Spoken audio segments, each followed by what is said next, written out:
Hola Carlos, qué bueno estar acá en este lindo lugar como es el Tortoni y para hablar sobre los hechos que están pasando en la política en la Argentina. Vos me aclarás siempre todas las confusiones que me crean todo lo que está pasando especialmente en este momento. Y uno muy importante es la opinión pública. ¿Está cambiando, Carlos, la opinión pública? Y decime si es sí, ¿por qué? Bueno, creo que la opinión pública, en primer lugar, está tomando un lugar en la política muchísimo más importante del que tenía anteriormente y en especial cuando llegó el momento de votar. La opinión pública va siendo una referencia sumamente importante al momento de gobernar. Es más importante la opinión pública al momento de gobernar que la cantidad de votos de uno u otro candidato, así como en los momentos electorales el voto es el que define quién es el ganador de la contienda. Es decir, que para gobernar importa más la opinión pública. Para ganar elecciones importa más la cantidad de votos. Pero ahora no estamos en un año electoral, sino que estamos en un año de gobierno pleno y por lo tanto el peso de la opinión pública es enorme y exactamente está cambiando. Hay un cambio de paradigma político en este momento.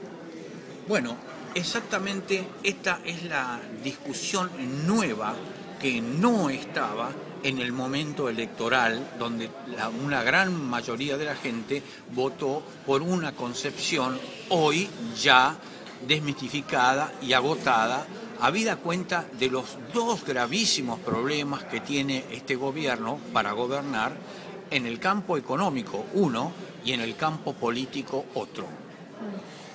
Las circunstancias políticas de este momento que movilizan a la opinión pública y la dejan descolocada. ¿Por qué me contás qué está pasando? ¿Qué es lo que está pinchando en este momento a la opinión pública y que está mareada y no sabe dónde está parada? Bueno, es muy claro. En el campo de la política han ocurrido algunos hechos de una dimensión enorme que sorprenden a la gente. Por ejemplo, se suponía que entre el Frente para la Victoria abarcaba al Partido Peronista, a otros no peronistas y a un conjunto de gente que ahora, en este momento, se han separado unos de otros. El peronismo ya no forma más parte del Frente para la Victoria. Y esto se ha visto muy clarito en la medida en que Cristina ha repudiado al peronismo sindical por un lado y al peronismo político encabezado por Scioli por otro lado. Claro, y ahora, por ejemplo, una cosa rarísima que nos descoloca, también debe descolocar a Cristina, es que Scioli sea candidato dentro de su partido a presidente. Efectivamente, la ha dejado a Cristina sin herencia. No tiene ella en este momento un seguidor posible en lo político porque era Scioli y Scioli ya no lo es más. Él ahora es candidato a presidente. Mientras tanto, la alternativa que había pensado Cristina, que era modificar la Constitución para poder ser reelegida, no tiene éxito en este momento y no cuentan con los 2/3 del Congreso para poder votarla. De modo que Cristina se ha quedado sin sucesión política a la vista, lo cual es muy grave porque entonces empieza a funcionar el presidente como Pato Rengo. El presidente que no va a tener sucesión es un presidente que tiene muchas dificultades para gobernar porque la gente que lo rodea se les va. ¿Hacia dónde se les va? Se va hacia el que es figura a futuro. vos decís figuras a futuro y yo pienso, por ejemplo, el Macri, que se encuentra también en este momento con un nuevo interlocutor que es Scioli. Sí, sí, sí, efectivamente. Scioli ha salido ahora del Frente para la Victoria y se presenta como una alternativa posiblemente claramente peronista. Pero eso es representar una posición de centro-derecha que es el mismo lugar donde se encuentra Mauricio Macri. Es decir, que ahora hay una novedad política importante porque hay una competencia interparis, es decir, entre pares. Scioli encabezando el peronismo, Macri encabezando la centro-derecha con una visión más económica de la realidad. Esto es muy bueno, me estás contando más o menos y sacando de mi nebulosa por todas las cosas que pasan. Pero en la parte económica, Carlos, también están apareciendo cosas nuevas. ¿Por qué no me explicás un poco el tema de la inflación, cómo va influyendo? Nos vamos yendo a una hiperinflación. ¿Qué le está pasando a Cristina que nunca habla de la inflación, por ejemplo? Estamos viendo lo de YPF, estamos viendo el tema de las paritarias. Contame un poco a ver qué pasa con lo económico y cómo va mezclado con el trabajo también. Bueno, es un tema importantísimo porque el kirchnerismo tenía un pensamiento económico y Cristina no lo tiene. Va actuando al tanteo. La prueba está que cuenta con varios ministros de Economía al mismo tiempo. Por un lado está Lorenzino, que responde a vudú, todo un pensamiento económico muy poco claro, pero en fin, es un grupo. Por otro lado está este muchacho nuevo, Kicillof, que ha salido con toda la operación de YPF y parece influyente en lo económico. Por otro lado está el secretario de Comercio y en definitiva aparecen muchos interlocutores de lo económico, cada uno contradictorio con el otro. Pero en general la economía la lleva a dedo Moreno. No, te acabo de decir que no. Moreno es uno solo. Por otro lado está Kicillof, como te lo acabo de decir, sí. Y por otro lado está Lorenzino. Así que no es cierto que hay un solo interlocutor en la economía, sino varios, y entre ellos incoherentes entre sí. Con lo cual se demuestra cómo el gobierno trabaja al tanteo, no tiene un plan y tampoco tiene los demostradores de ese plan porque cada uno discute con el otro. Y por último, y para mostrar más la confusión que hay, todavía funciona el Banco Central en manos de cambiario y el tema monetario, ocurre algo diferente de lo que dicen los demás al respecto de los otros temas de la economía. El Banco Central, te quiero preguntar, ¿responde directamente a Cristina o no? No, responde a Marco Del Pont, que es la presidenta. Lo que pasa Marco que Del Pont responde a Cristina. Exactamente, ahí sí. Marco Del Pont le va respondiendo, pero no a las necesidades monetarias y cambiarias de la economía, que es su deber, sino que responde a las intenciones políticas, que no es su deber. Por eso tuvieron que cambiar la carta orgánica del Banco Central, haciendo un desastre en el campo especialmente cambiario, porque nuestra moneda, con esta conducción del Banco Central, explota todos los días, como lo vimos ayer, por ejemplo, que se subió más o menos 50, casi desde el 5.15 a 5.68 el valor del dólar negro, mostrando una diferencia con el blanco del orden del 25%, que es una atrocidad, es una demostración de explosión. No hay estabilidad en las variables económicas y mucho menos en la más importante de todos, que es la moneda. Y entre medio de eso, Carlos, están los sufrimientos de los gobernadores, de los intendentes, la furia del campo. Por ejemplo, Scioli también en este momento crea unos impuestos enormes al campo, y no solo un impuesto que él necesita, el inmobiliario, sino que muchos más, 2 para la nación. O sea que todo se está haciendo mal o sin pensar. O sea que hay errores por falta de sabiduría. ¿Qué es lo que pasa? Sí, no solo eso, porque hasta ahí, como vos lo vas describiendo, parecería que si se hubiera entrado solamente en un error de tipo económico, pero no es así. Resulta que no hay persona de la provincia de Buenos Aires que no sepa que la falta de fondos de Scioli no es su error, sino que viene de una decisión política de la nación con tal de perjudicarlo. Así que Scioli, sin victimizarse, es víctima, pero sin victimizarse. Esta es una diferencia enorme. Scioli está a la vista de las personas como un hombre golpeado por el gobierno. Es una víctima del avance de Mariotto y del pensamiento de la Cámpora. ¿Es político eso? Es ¿No es un error? Es una víctima, lo cual demuestra un grosero error político, además del error económico de dejarlo sin fondos que le corresponden, porque él solo reclama los fondos que le corresponden a la provincia por coparticipación y que el gobierno hace 5 meses que no se los entrega. Pero entonces el error es grueso porque es político, lo encumbra a Scioli. Porque sin se quererlo, ve, sin lo querer, favorece. claro, lo favorece, porque es la víctima, a pesar de que él personalmente no se victimizó. No hubiera explotado nunca, hubiera seguido lo tal importante cual. es que no se victimizó, esa es la palabra que hay que usar. No se victimizó, no se puso él como víctima, pero de hecho lo victimizaron, exactamente. Perfecto. Y esto es un giro en lo político muy importante. ¿Qué pasa con la CGT, por ejemplo, ahora? Que es importantísimo, desde chica escucho que la CGT y el gobierno tienen que estar juntos para poder gobernar. Y en este momento hay una pelea enorme y aparte hay divisiones en la CGT. ¿Vos no me contás eso también? Que viene dentro de esto, ¿no? Del tema que estamos tratando. Exactamente. Aquí se ve claramente que el modelo económico del gobierno se va agotando, está hoy prácticamente agotado.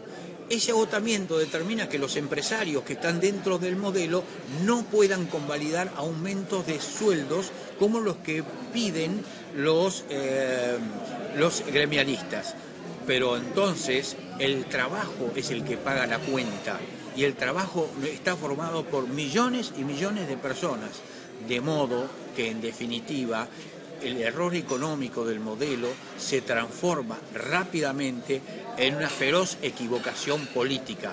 Tal es así que Kirchner se cuidó muy bien de no chocar al sector laboral, sino tenerlo consigo, pero Cristina ha hecho lo contrario, los humilla, no los recibe y se ha puesto del lado del empresariado para que no se aumenten los salarios de gente que la votó, los ha traicionado a los que la han votado, porque ahora, luego de recibir el voto de los trabajadores, no convalida los aumentos de inflación en los salarios.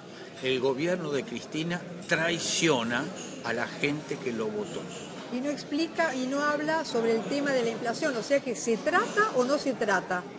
Porque no se nombra la inflación. Bueno, pero eso es una demostración de la incapacidad. ¿Sabés por qué no se nombra? Porque no tienen los resolverla? Instrumentos para resolverla. No tienen ningún... ¿O no les conviene? No tienen los instrumentos para... ¿El ajuste se puede? Sí. Porque no saben trabajar el tema. Cristina no sabe de economía y tiene 4 o 5 ministros de economía y todos ellos le huyen al tema porque les puede quitar votos. O sea, el ajuste no es político. Entonces hacen una interpretación política de la economía que es una de las atrocidades típicas del populismo. Yo te voy a preguntar ahora, a la luz de todo esto, ¿qué es el cristinismo? Pero estamos viendo que la realidad está haciendo efecto recién ahora. Bueno, la realidad se va dando por pasos sucesivos, por aproximaciones sucesivas. No es que recién ahora, ya hace rato que hubo una corrida cambiaria. ¿Ahora explota? Está en plena explosión por sucesivas pequeñas explosiones que poco a poco van a ir dando una muy grande. Pero vos me preguntaste algo que es más importante. ¿Qué es el cristianismo ahora? Bueno, esto es lo importante. Todo esto, ¿no? A la luz de todo esto, el cristianismo es el kirchnerismo sin dinero y sin plan económico. Nada más que eso. Vos me hablabas en una conversación hace unos días que me encantó, me gustaría que lo digas, que hay 3 actos en una política populista, que actúan de una manera siempre.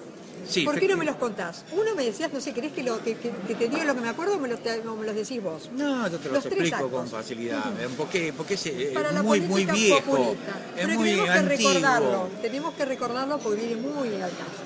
Mira, los populistas tienen odio o falta de comprensión de las cuestiones objetivas. Proceden por la acumulación de subjetividades y en lo posible subjetividades emotivas. Entonces trabajan sobre la emoción de la gente y no sobre una razón de largo plazo. Por ejemplo, llegado el momento electoral, en los 6 meses anteriores, se ocupan de poner una enorme cantidad de plata sobre la calle. Tiran plata por todas las ventanas oficiales para que la gente se motive en su bienestar puntual, sin ver el futuro, y vote. Entonces reciben el voto, ganan las elecciones en un país como la Argentina, no en todos los países, y acto seguido, viendo el gobierno que ha recibido esos votos, inmediatamente cambia de posición para no irse hacia la hiperinflación derivada. El gobierno que ha recibido esos votos inmediatamente cambia de posición para no irse hacia la hiperinflación derivada de la cantidad de plata que tiró a la calle en los momentos antes de las elecciones. Ahora, por ejemplo, estamos en esa segunda etapa. Restringen, achican, no gastan. Entonces el pueblo que votó hoy está sufriendo porque se va viendo que se queda sin trabajo y sin buenos salarios. Pero déjame terminar. Sí. Vos me dijiste que eran 3 etapas. Sí, bueno, te falta la tercera. Te quiero decir, esto que estás diciendo es para que ahora restringen el dinero. Primero dan, a ver si entendí bien, para conseguir los votos. Ahora restringen el dinero para que la inflación no se desboque, no se vaya a una hiperinflación. Exacto. Y el tercer acto es otra vez 6 meses antes de las elecciones del año que viene, en 2013, otra vez se tira un montonazo de plata para conseguir voluntades. Con lo cual el país, lejísimos de tener un plan de largo plazo y convertirse en un país serio y estable, es un país cocoliche, es un país manejado por toqueteadores políticos sin responsabilidad en lo económico y, lo que es peor, sin responsabilidad en lo social. Juegan y usan a la gente, pero diciendo que ellos son populares. Pasando a esto, me encantó la explicación. Ahora, estamos en un momento ahora en que estamos llegando a, que te preguntaría, ¿a dónde vamos? Estamos en un callejón sin salida con la inflación, la recesión, que estamos en este momento en esto. Y la gente ya la siente en el carrito, en el supermercado, en todos lados. Efectivamente, Graciela, la gente, la opinión pública, como fue el primer tema que tocamos, sí, se va dando cuenta que el gobierno en lo económico y en lo político, en los dos temas, se va encerrando solo, va llegando a un callejón sin salida. ¿Y qué es lo que ocurre cuando la gente llega a un callejón sin salida y siente que el que gobierna no lo conduce a ningún lugar? Y bueno, se produce lo que los economistas, no solo de la Argentina, sino en el exterior también, se refiere a el movimiento en manada o estampida. Es decir, de golpe todos se dan cuenta de que no va a haber dólares, que no va a haber trabajo, y entonces empiezan a correr en estampida. ¿La confusión? Sí, se produce una confusión feroz y la gente sale corriendo para todos lados, como pasó en el periodo de la Rúa, donde la gente de golpe y porrazo llevó el tipo de cambio desde 1 peso a 4 en unos pocos días. Fue una estampida, o como ocurrió con Alfonsín, donde la gente iba a los supermercados y se los robaba y los asaltaba. Fue una estampida. Bueno, hoy la gente va comprendiendo que se va acercando lamentablemente, peligrosamente, hacia ese movimiento, porque la presidenta deja a todos los argentinos en un callejón sin salida. Entonces la gente se encuentra sin futuro y reacciona. Claro, y reacciona de golpe, en estampida. Y el último apaga la luz. El último apaga la luz. Eso es lo que dicen todos. El último que apague la luz y salen todos corriendo. Claro, nuestro pasado democrático, esto de la estampida, ya lo hemos visto. Sí, lo hemos visto en democracia, también en otras circunstancias, pero en democracia lo hemos visto, así que no hay que esperar que se trate de una cosa nueva. Solo va a ocurrir lo que ya ocurrió en miles de ocasiones cuando el pueblo se da cuenta de que ha sido estafado, de que ha sido burlado y que ha sido usado. Entonces, viendo lo que pasa, ¿cuál es la responsabilidad política Bueno, este es un tema crucial, es un tema crucial y en el que la opinión pública todavía no está formada. No hay una claridad pública acerca de la responsabilidad política para este momento. Entonces nosotros vamos a aportar nuestro granito para ayudar a esa formación de la opinión pública sobre la responsabilidad en este momento. La responsabilidad pasa por abrir el túnel hoy obturado, por abrir el camino hoy cerrado. Y esto tiene que estar en las propuestas de los que se consideren a sí mismos presidenciables.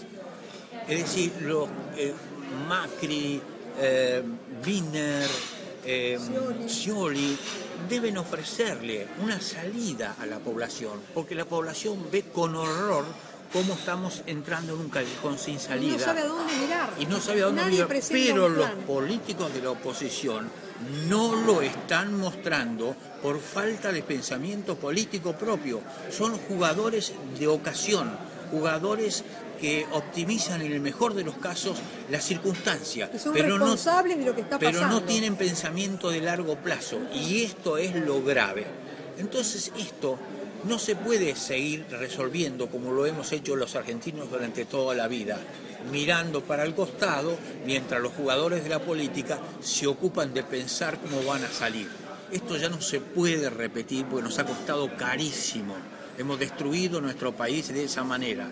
Se impone entonces que las personas que no forman parte de los partidos políticos, pero sí tienen pensamiento al respecto de la nación, actúen sobre los políticos, obligándolos a la definición, pidiéndoles que se definan, diciéndoles que no van a recibir apoyo si ellos no dicen un plan concreto para salir. Los políticos tienen que dejar su proverbial cobardía para enfrentar la realidad, escudándose en posiciones de ambigüedad para esquivar las definiciones. Y no tienen que quedarse en los intereses creados, en sus propios intereses, claro. Pensar en la nación, que por lo general no lo vemos. No, pero más importante que eso es que estos políticos tengan hipótesis predictivas corroborables. Es decir, que formulen un camino perfectamente chequeable por todos los demás para saber si es una salida seria o si los hechos los derrumban a sus hipótesis. Es decir, tienen que tener una posición clara y nada ambigua sobre la salida. Y ahí es donde la presión de los independientes forma una enorme posibilidad de corrección, porque como estos independientes no se dedican ni a los votos ni al dinero, sino son gente de la calle, entonces no están, desesperados por conseguir un votito y son capaces de pedirle rigor, y no como ha ocurrido en Grecia o en España, donde los políticos les han mentido a la gente hasta estrellarlos contra la realidad que ahora no pueden resolver. En este momento sin irnos a España, ya estamos acá con lo mismo. Claro, nos está pasando pero esto. La gente nosotros no estamos tiene a dónde mirar. Eso es lo único que quiero decirte, Carlos, que la sensación no, pero no que es siento, que tiene que mirar la que ver gente. A alguien que tenga no, esto. Alguna persona en quien confiar y que... No es así, te lo acabo de decir. Sí, la gente no tiene que mirar, tiene que decir, tiene que pedir, tiene que actuar, no mirar, porque eso es lo que hicimos toda la vida y nunca nos salió bien. No mirar no, pero ¿sabés?